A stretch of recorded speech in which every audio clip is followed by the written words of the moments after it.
Holy God, we hear so many words, yet yours are the ones we need to hear. Speak now, and in the quiet, help us to listen, that we might hear your truth, that we might see your face. Touch our places of need, tend our hearts, shrink our certainties, break our pride, enlarge our wonder. Union Chapel, come and worship.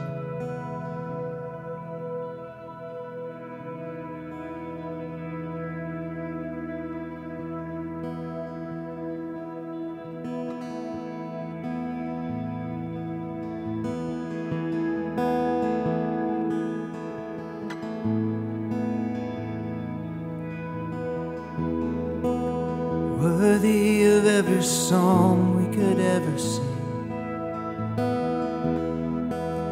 worthy of all the praise we could ever bring, worthy of every breath we could ever breathe. We live for you.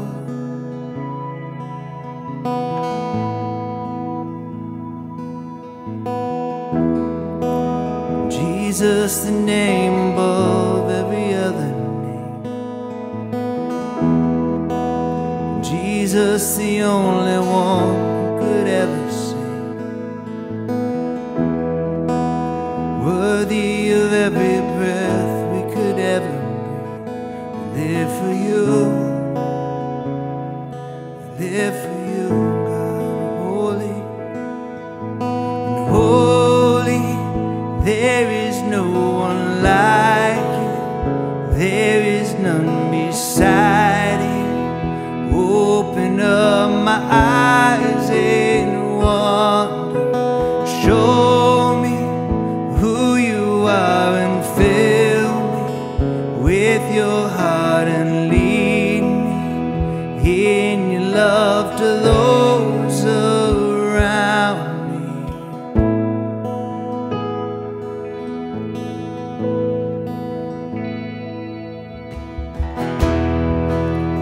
worthy of every song we could ever sing,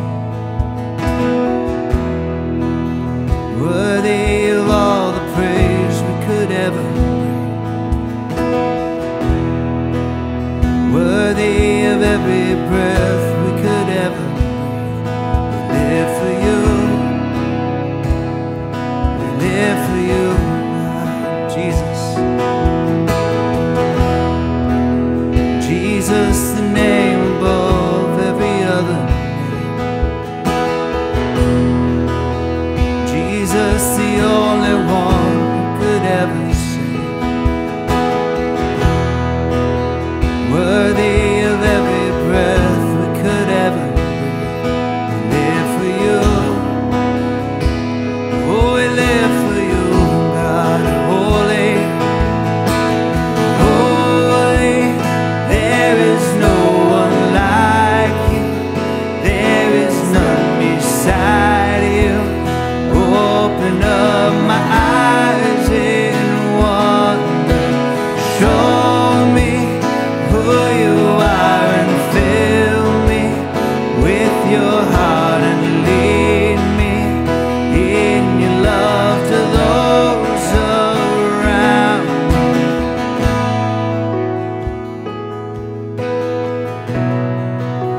Lead me in your love.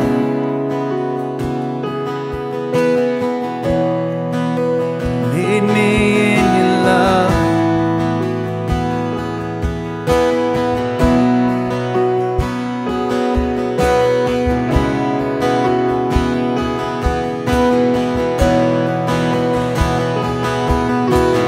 I will build my life upon your love. It is a firm foundation. I will put my trust in you alone, and I will not be shaken. I will build my life upon your love. It is a firm foundation. I will put my trust in you alone, and I will not be shaken. Holy, there is no one like you. There is none beside you. Open up my eyes in wonder. Show me who you are and fill me with your heart and lead me in your love to those around me. I will build my life upon your love. It is a firm foundation. I will put my trust in you alone, and I will not be shaken.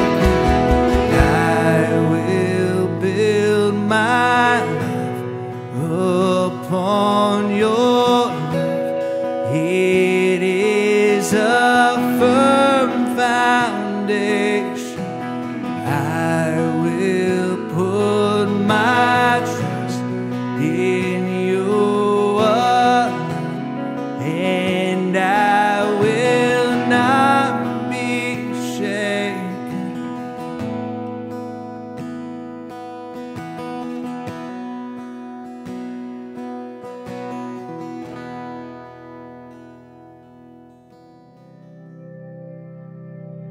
Union Chapel, I want to invite you to join me in this prayer of confession. Father, here in your presence we confess that we are often more concerned with your hands than your face. When we confuse the comforts of this life for your blessing, forgive us. When we run after idols and seek satisfaction in the American dream, forgive us. When we obsess over good things you've given and lose sight of you, forgive us. Transform us by your Spirit and reshape our affection as we sit at your feet.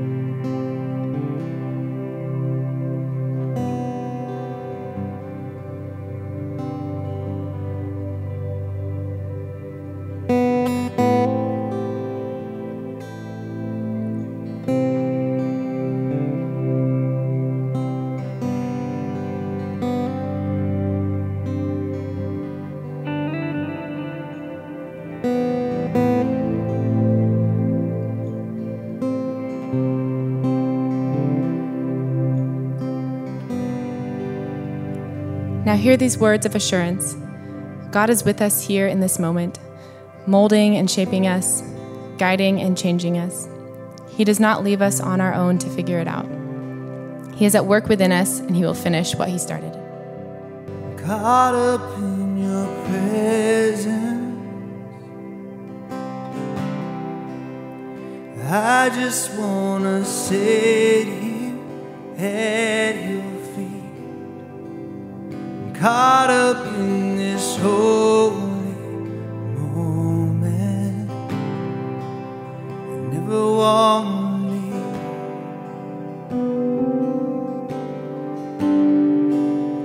Oh, I'm not here for blessing, Jesus, you don't know me anything. More than anything that you can do, I just want you.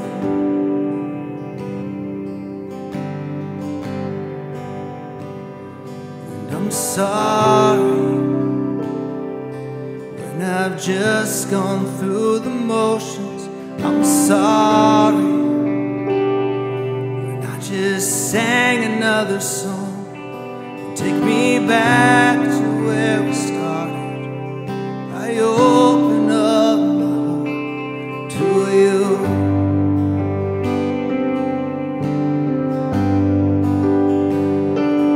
I'm sorry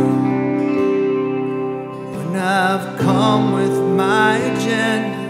I'm sorry when I forgot that you're enough. Take me back to where we started. I open up my heart to you.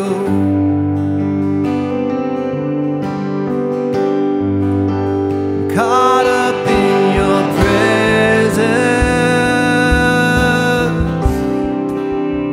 I just wanna sit here at your feet. Caught up in this holy moment, I never want to leave.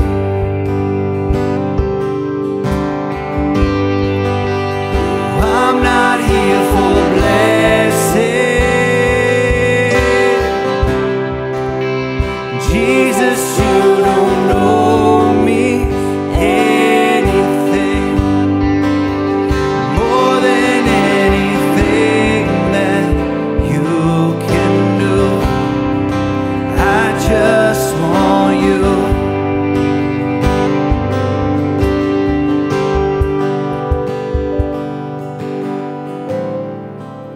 And nothing else, and nothing else, and nothing else will do. I just want you, and nothing else, and nothing else, nothing else will do. I just want you.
I just wanna sit here at your feet.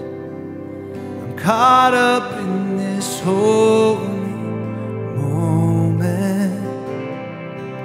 I never wanna leave.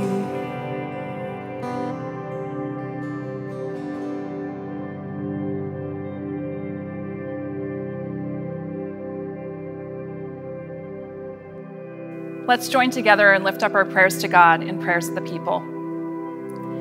Dear Father, thank you for your Son, Jesus. He is the name we run to. He is our sure footing and our firm foundation, our Savior, our deliverer, our friend. For many people, the changes that have come due to COVID-19 have brought on so much hardship. You are the lifter of our head. Lift heads today, Jesus. Show your goodness in tangible ways. Provide food, jobs, shelter, a call from a friend. In the messiness of virtual learning and juggling multiple kids and jobs from home, show the way. Have mercy, Lord Jesus. Give wisdom, courage, and creativity to our Union Chapel Church staff and leadership. You have called them and placed them in these positions, knowing full well that these unprecedented times were coming. You are incredibly faithful in taking the fishes and the loaves they offer you and making a satiating meal of them for our church body. We are so grateful for each and every one who serves on our church through staff, leadership, and elder board. Bless them and bring insight into your plans, Heavenly Father, as they plan and lead. We remember and lift up Carol Cooper today. Bring her continued healing after her fall, as well as ongoing healing in her health concerns. She is a treasure to you and to us. We celebrate getting to meet together at Pomeroy Farms on Sunday. What a precious and beautiful time together in an awe-inspiring place. Keep the ideas and opportunities coming to find a space and time to gather together in the months to come. As Adam starts us out in a new series on Revelation, make our hearts fertile ground to learn and our ears open to hear what Jesus wants to share with us through this mysterious book. We love you, Father. In your mercy, hear our prayer.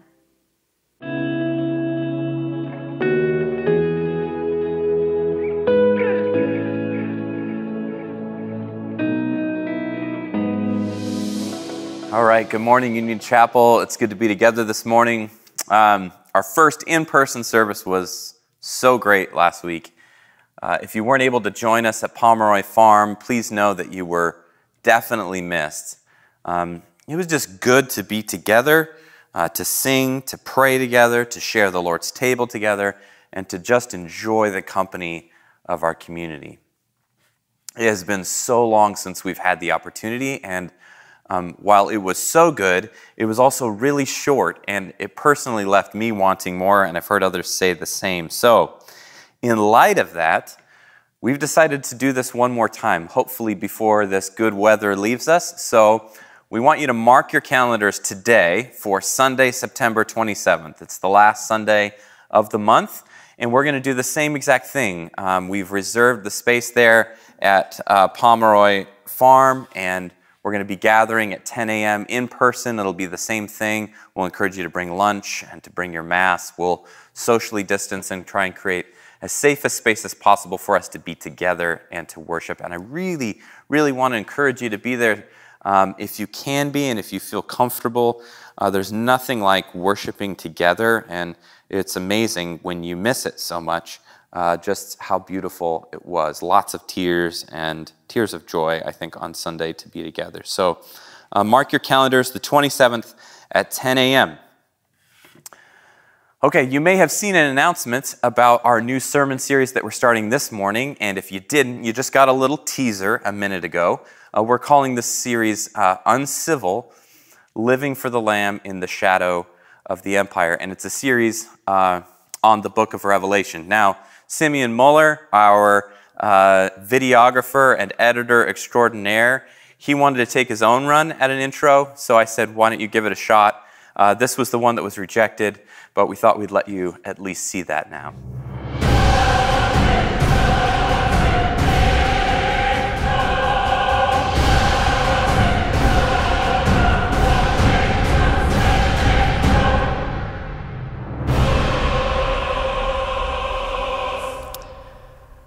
So inappropriate in so many ways.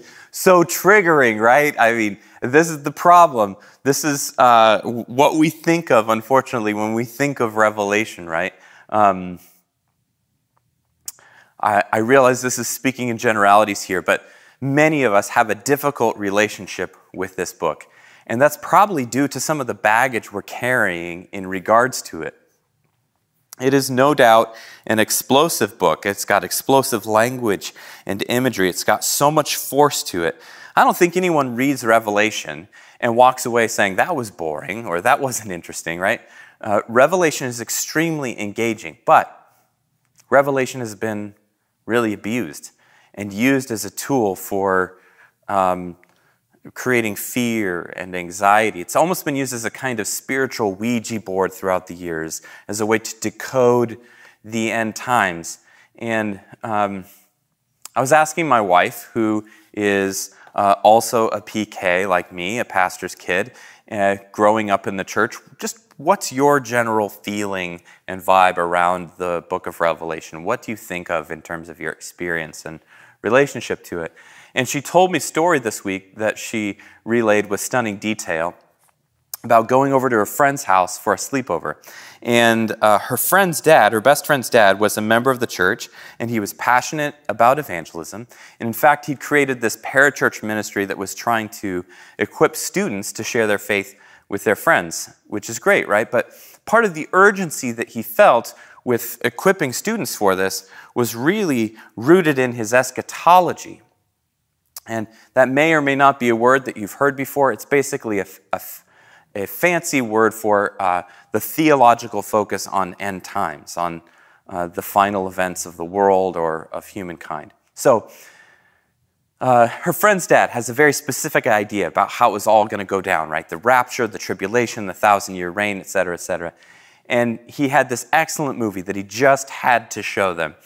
And so he sat them down and was going to force them to watch this movie about the end times. And Emily, in recounting this, couldn't remember the name. She could remember a couple of scenes, but she described it as this really terrible B-rate movie from the 70s about the rapture. And so naturally, I asked my resident expert on these things, Chris Lepore, and he knew right away exactly what movie I was talking about because he'd seen it as a kid. And so anyway, he shot me the trailer for it. This is just very quickly the trailer for this movie, Thief in the Night. Speculation is running high that some alien force from outside our system has declared war on our planet. And there will be no place to hide. A thief in the night. I wish we'd all been ready. Now to the screen comes a powerful story of Bible prophecy. I know what's going on is evil, but I'm not going to join it. A Thief in the Night is coming from Mark IV Pictures in color. Please do not reveal the ending. All right, so he sits her down to watch this movie, and they incorporate the famous Larry Norman song, I Wish We'd All Been Ready, into the film. I don't know if you remember this song, but here's a couple of lines from it. Life was filled with guns and war, and all of us got trampled on the floor. I wish we'd all been ready. The children died, the days grew cold. A piece of bread could buy a bag of gold. I wish we'd all been ready. There's no time to change your mind. The sun has come, and you've been left behind. A man and wife asleep in bed. She hears a noise and turns her head. He's gone. I wish we'd all been ready. And it goes on to kind of describe these different scenarios. So she remembers being set down to watch this film that was more horror flick than anything, kind of 70s, like B-rate film. And she remembers actually being overcome with anxiety as the dad was happy to give this spiel afterwards about how they needed to shape up and make a decision for Jesus. He's talking to the pastor's daughter at this point, keep in mind. But if not to make a decision for Jesus, to make a more wholehearted decision for Jesus, to be truer followers. Because if you don't, maybe you won't make the cut. Right? She describes the anxiety that came with this imagination of being left behind to struggle through this awful post-apocalyptic world. Unfortunately, this kind of story is not unfamiliar to many of us. Chances are, if you've grown up in the church or in Christian circles, you've been exposed to this kind of teaching on the book of Revelation. It often has really fancy and beautiful, maybe not beautiful, but just fantastical charts that include all kinds of imagery and timelines and predictions. In fact, every year I get a glossy mailer in my mailbox from a church in town promoting their prophecy conference in which they have guest speakers and experts who will reveal to us why we're in the end times. And so somehow Revelation has become a place where predictions run rampant, as if Revelation is a book of mysterious codes that have these one-to-one correlations in our current world events. Right? You've probably heard things like this. The horses are actually tanks, and the grasshoppers are Black Hawk helicopters, and the beast of Babylon must be the Pope or Barack Obama or whoever happens to be in power at the time that we don't like. And the sign of the beast is some microchip that Bill Gates is going to insert under everybody's skin, and maybe he'll do it with the coronavirus vaccine. The bummer part here is that none of the examples I gave are outlandish caricatures of how Christians have treated the book of Revelation. They're completely real, legitimate examples of how Christians talk about this. This approach to Revelation just feels more like dabbling in conspiracy theories than actually reading this book responsibly. It's like we just throw out all of our responsible and all of the things we've been taught about how to handle God's word, like somehow Revelation is just all bets are off. We can do whatever we want.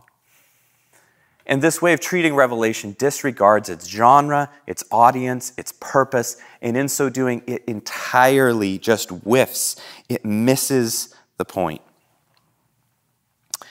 I think the most common posture that Christians have toward Revelation these days, there are some that are very fascinated with it, but I think specifically in our church or churches like ours, I think the common posture is actually just to ignore it. It's much easier that way, and we ignore it because it has a history of inciting fear and anxiety in us, and so we pretend like it's not in our Bibles. We cherry pick out the verses that sound good and the ones that we like to return to, the stuff about the marriage supper of the Lamb and the New Jerusalem and the no more tears. But on the whole, it's still anxiety-inducing and scary and misunderstood for many of us. Or maybe we ignore it because it's become more like a joke to us. We've seen it used and abused so much and rarely preached or taught in a way that shows us its usefulness or connects us to what John was actually doing, and so we just ignore it as irrelevant. And so I think a product of that is that many of us have actually never heard its good news. We've never seen its usefulness. We've never beheld its beauty and the power of this text because it's been so buried under our baggage that we've never experienced the hope and clarity that it brings. We've just ignored it and sidelined it. And the irony of this, the surprising part about this is, and the tragedy of it all, is that this book is quite possibly the most helpful book in the New Testament for learning to be faithful to Jesus in the current cultural moment. That's why we titled it the way we did, learning to live for the Lamb in the shadow of empire. My hope is that as we make our way through, we come out with a clearer sense of what Jesus is actually calling us to in this place and time in history in Vancouver, Washington, and what we find ourselves, and that we'd find ourselves changed and transformed and desirous of following Jesus into that vision. All right, so it's good probably at this point just to stop for a second and to ask ourselves a question. What is the baggage that I carry with this book? Now, maybe you bring nothing. Maybe you're a newer believer and you don't have the history and all of that stuff, which is great because we're going to get to hopefully lay a really healthy foundation. But for those of us who are carrying a bunch of other stuff, it's just a good opportunity to go, what am I dragging in here with me? What is the fear and dread and anxiety? What's the experience that I'm bringing with me? And I want to encourage you to try and lay it down. And my hope is that even the work we're going to do is actually going to unpack some of that. Not just to leave it behind, but to help you in letting it go and leaving it behind. And so to pay attention to that. The second thing I'd ask is, and I'm just curious about this, if I were to ask you to write down what your best understanding of what you believe the book of Revelation to be for, what its purpose is, why it's given to us in the scriptures, maybe to write that down. And then as the weeks progress, we can watch and see if our understanding and orientation towards this book and towards this word changes. Okay, so one of the main ways I want to start unpacking the baggage is to do two things. The first is to understand, by way of introduction, what kind of book Revelation is. In other words, a conversation about literature and genre. And I believe this is very helpful as we go on this journey of unpacking. The second thing we're going to do is to try and understand the time and place that it was written to, the historical, cultural context of the people that it was written to.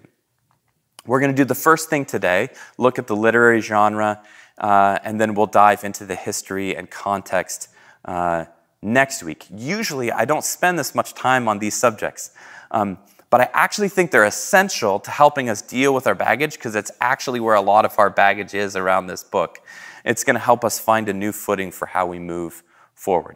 So this is where we're going to start today, understanding the literature and genre. I'm going to try and move quickly. We're not going to be doing a lot in the text today. That's okay. God's still hopefully going to meet us here in this place and encourage us as we kind of set up this series. All right, so literature and genre, this is the place that a lot of people get hung up, and that's because Revelation is a bit of a mashup of genres. There's, I just called them genres. They're genres. It's a lot of words, people. A little bit of grace.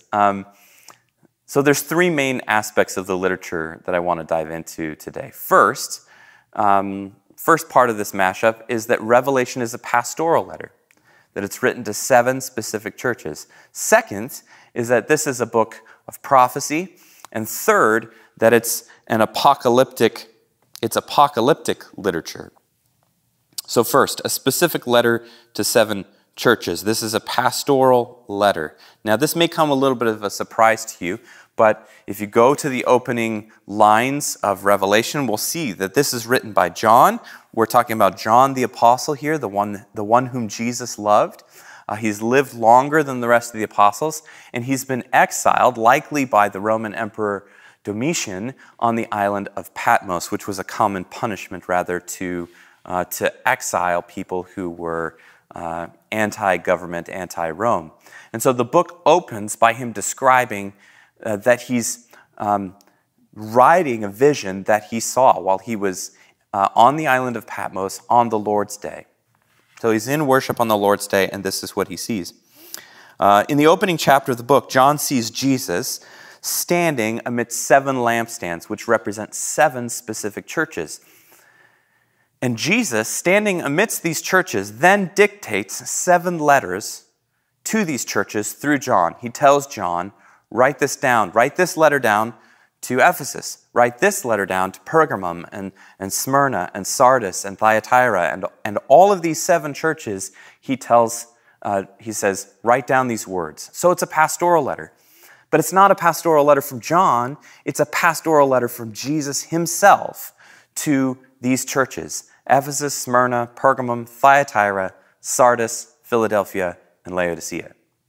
Now, each of these churches are located in Asia Minor, what we know today as modern Turkey. As I mentioned, we're going to dive into the cultural context of these churches next week, the history and all that's there. But for now, we should know that they were actual churches in actual history, in actual space and time.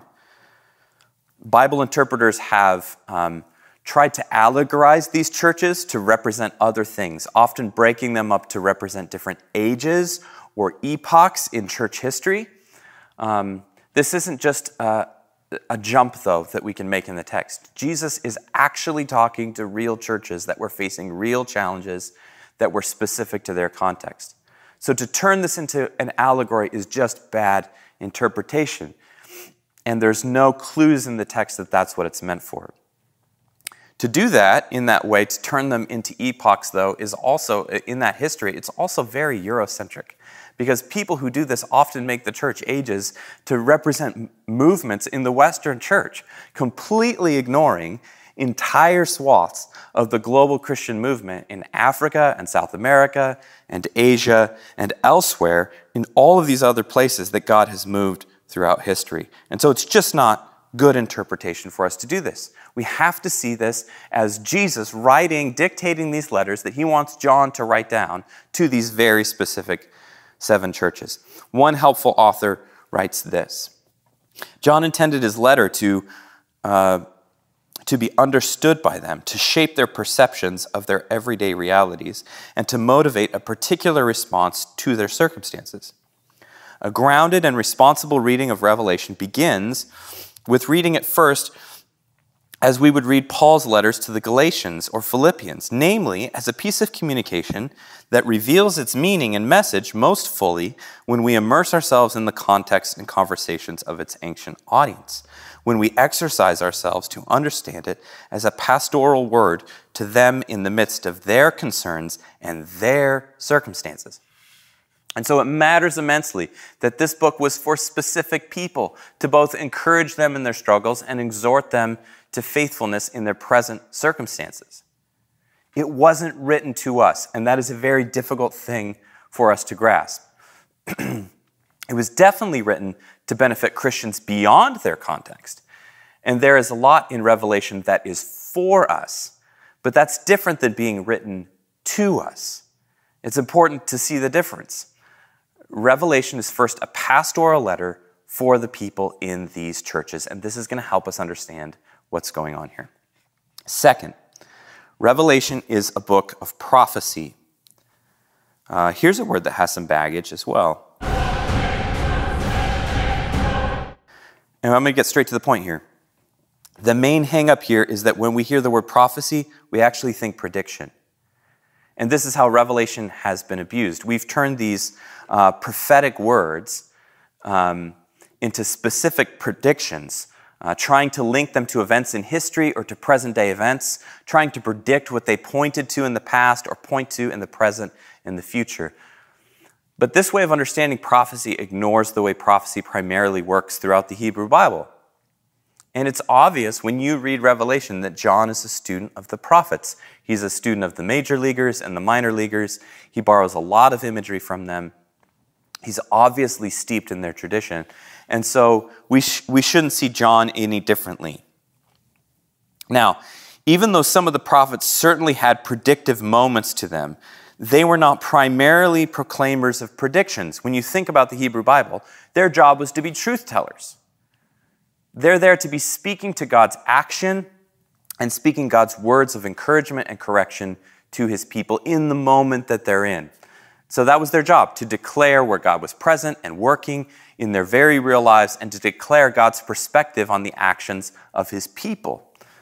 As a church, most recently, we spent some time with the prophet Hosea. And when you think about it, Hosea wasn't really predicting anything. He was simply playing out the drama of his life, the story of God and his faithfulness, and the story of Israel and their unfaithfulness. He was there to speak of the action of God's tender, wooing love.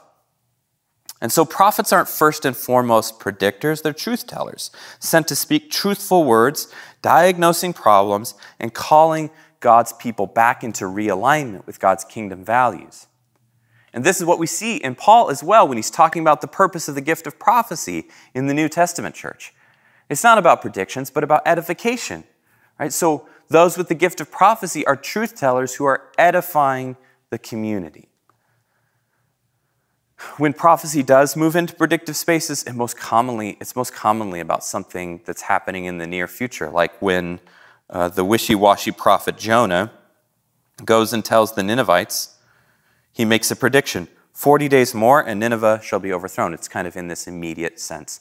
And so when we think of Revelation being a prophetic word, it was about John relaying his truth-telling vision that will speak to the present realities of these churches, saying this is where God is at work. These are the places where God wants to call you back into realignment with God's kingdom values. So understanding prophecy is not primarily about prediction, it's about truth-telling. So if Revelation has a prophetic word for our current moment, it can only come through holding the lens John is using with the churches and holding it over our current moment to let it critique and encourage us.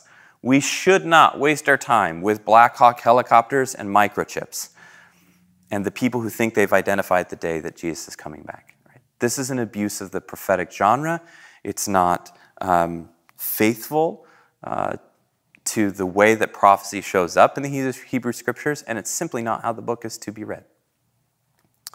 All right, so it's a pastoral letter written to 7 specific churches. It's a prophetic word, hopefully doing a little bit of reframing here. Last but not least, Revelation is apocalyptic literature. Now, if you look up the word apocalyptic in Webster's dictionary, you get this definition: describing or prophesying the complete destruction of the world. And this is how we use the word in our culture, right? It's the apocalypse. It's the sign of the apocalypse. It's a post-apocalyptic film, right? This is how we use this word, and it's not helpful because it's a word that's been distorted with time. Apocalypse comes from the Greek word apocalypsis. And apocalypsis is actually the first word in the book of Revelation. We translate apocalypsis as revelation. So the opening line of Revelation is this: the apocalypsis of Jesus Christ. So the word doesn't mean prophesying the complete destruction of the world, and it doesn't mean the cryptic encoding, right? The word apocalypsis simply means this: it means unveiling. It means to pull back the veil, to draw back the curtain. So when we insert that meaning in this space, we realize that the book is the unveiling of Jesus Christ. It's the revelation of Jesus Christ. Now, Revelation isn't the only apocalyptic literature in the Scripture. Daniel has a big chunk as well. Here's the thing about apocalyptic literature, though. It's always otherworldly. The writer usually gets drawn out of the world that he knows and into a vision of something otherworldly, and it's no different for John. I think this is why John uses so much metaphor. Think about it for a minute. If you were taken to an alien planet, imagine with me for a minute, and their world had a totally different color spectrum, how would you come back and describe it? Or if you got abducted by aliens and taken into another space that had another dimension, how would you describe that to your friends back home? They're just going to think you're crazy, right? And John has had this space in which he's had the curtain pulled back on the cosmic reality, and he's working hard to tell us what he's seen. Look at the first time he sees Jesus. This is how he describes him. Then I turned to see the voice that was speaking to me, and on turning I saw 7 golden lampstands, and in the midst of the lampstands one like a son of man, clothed with a long robe and with a golden sash around his chest. The hairs of his head were white like wool, like snow. His eyes were like a flame of fire. His feet were like burnished bronze, refined in a furnace, and his voice was like the roar of many waters. And in his right hand he held 7 stars. From his mouth came a sharp, 2-edged sword, and his face was like the sun shining in full strength. He's using this imagery and metaphor because he has to liken it to something in our reality, but it's obvious that he's seen something that he's struggling to describe with words and terms that we know. And the point of apocalyptic literature isn't to announce the end of the world. It's to pull back the veil and show us the other reality, show us the bigger picture. And that's why the central defining scene that John shares with us in the imagery in chapters 4 and 5, we kind of went over this and had a brief little practice at Pomeroy Farms last week if you were there. This vision of the Creator God on the throne and the 24 elders and the 4 creatures worshiping and bowing down and saying, "Holy, holy, holy." And then the Lamb and the Holy Spirit are at the center of the circle, and the elders and the creatures are joined with thousands and thousands of angels. And then every creature in heaven, on earth, and beneath the seas joins in this song. And so to these struggling churches on the brink of breaking and giving in to the power of the Roman Empire, John is pulling back the curtain and saying, let's take a peek. Let me reveal to you the deeper reality. He's saying, don't lose heart. There's a bigger picture here. There's a truer reality, one where God and the Lamb and his Spirit are at the center of power and worship in the cosmos. And that's where you should center your entire life. So when you think and you have imagination as you go into the world, that's what you live in light of. That's the unveiling. That's the revelation. That's the apocalypse. And so apocalypse isn't a word to be scared of. In fact, we should be an apocalyptic people who pray and ask God to be pulling back the curtain. In every mundane and simple moment, imagine what a gift that would be to be able to return to the reality at the center of the universe, the worship of the one who was and who is and the one who is coming. All right, so this is a lot. Revelation is apocalyptic. It's not the way we're used to using that word. All right, so Revelation, really quick, what it's not. What it is and what it's not. It is a pastoral letter, and because of that, we can realize that it's not about us and our current events. It's useful and helpful. It may be for us, but it wasn't written to us, and so we've got to understand that context. Second, as a prophetic word, it was written to those specific churches to encourage and realign them with heaven's realities. It's not a predictive, Christian-approved Ouija board helping us predict the end of the world. And as an apocalyptic literature, it's ultimately about unveiling the character of God, the cosmic realities, the unseen and otherworldly truths that can ground us in our real lives. It's not some difficult, shrouded message to decode. That's what it is. And so we don't have to fear it, and we don't have to disregard it, and we can approach it with excitement for what God might want to transform in us. And as we observe the cultural moment of these churches and Jesus' word to them and John's revelation that critiques that church and culture, we can be asking those questions ourselves. How can we apply John's lens to our landscape? Right? As we look to the situations of these 7 churches to be asking, what is God saying to us? Where's God calling us into more faithfulness? What problems would Jesus diagnose in us as we live in our present culture, in the shadow of our present empire? What would he call us to? What repentance, what realignment would he call us to? My other hope is that we would pray that God would be unveiling to us who he is, that we would have these moments of apocalypse, these moments where the curtain is being pulled back and we see the truer reality of our lives, and we can align ourselves in worship around that Lamb and around that throne. We come today now to kind of end this time. I know that's a lot of information, but let me just try and pull us back in here. We come to this bread and this wine, these things that Jesus gave us, these signs and these symbols, these metaphors, as a way to help us understand, to recenter and to realign ourselves with him and the reality of what he's done, that he is the Lamb who's worthy to take the scroll and open its seals because he was slain. And with his blood, he's ransomed people for God from every tribe and language and people and nation. He's made them a kingdom of priests to God. And so it's a place where we can come and realize that this is the work that Jesus has done. By dying for us, he's the one that's worthy. He's the one that's worthy to be worshiped. And we come and find ourselves recentered and realigned in him. We come and we ask God, would you pull back the veil and let us see the one who is worthy. Worthy is the Lamb who was slain to receive power and wealth and wisdom and might and honor and glory and blessing. Amen? Amen. All right, thanks for hanging in with me. Really looking forward to this in the weeks ahead as we continue to dive into it. Also, please be on the lookout this week. Before I pray, we're going to be trying something new with a podcast as kind of a follow-up, like a 15-minute conversation that I'll be having with different people in our community about the book of Revelation and about this sermon. It'll be another way of engaging with some content a little bit further. So be on the lookout for that. It'll be on the app, and we'll be sure to let you know about it through other forms of communication. All right, let me pray.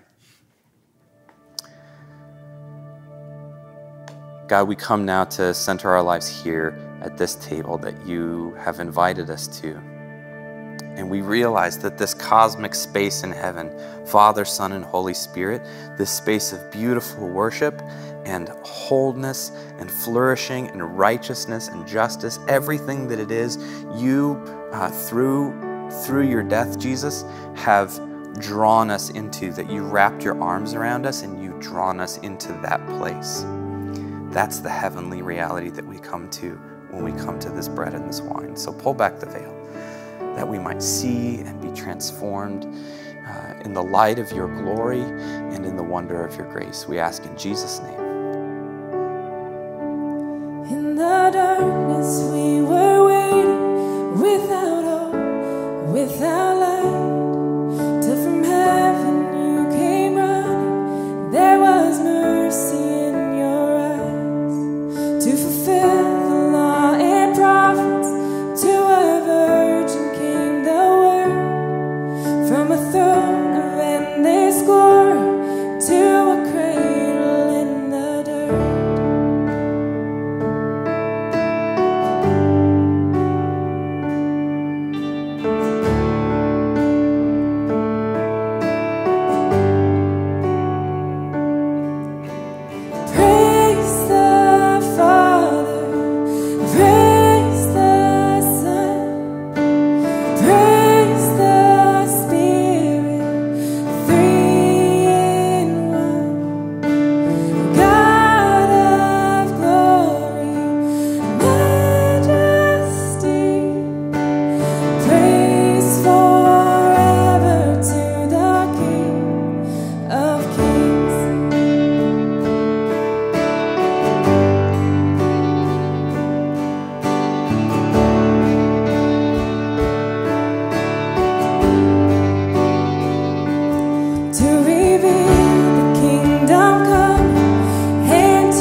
My hope is in you only. My heart you hold, 'cause you made this sinner holy, holy.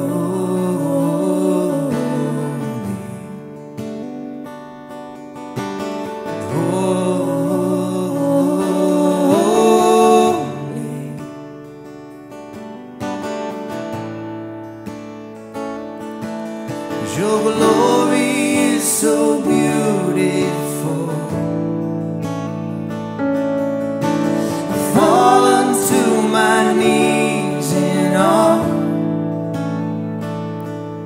and the heartbeat of my life is to worship in your light.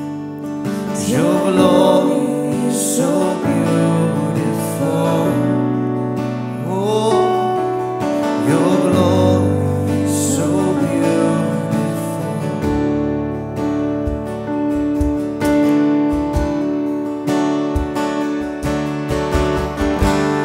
My life is yours. My hope is in you. Oh,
so, Union Chapel, I invite you to open your hands and receive these words from a God who loves you. May the Lord lift your gaze, that you might behold the one who was and is coming. For behold, I am on my way, says the Lord. I am the A to Z, the first and the final, the beginning and the conclusion. Come, say the Spirit and the bride. And let the one who hears say, come. And let those who are thirsty come and drink freely from the water of life. May the grace of the Master Jesus be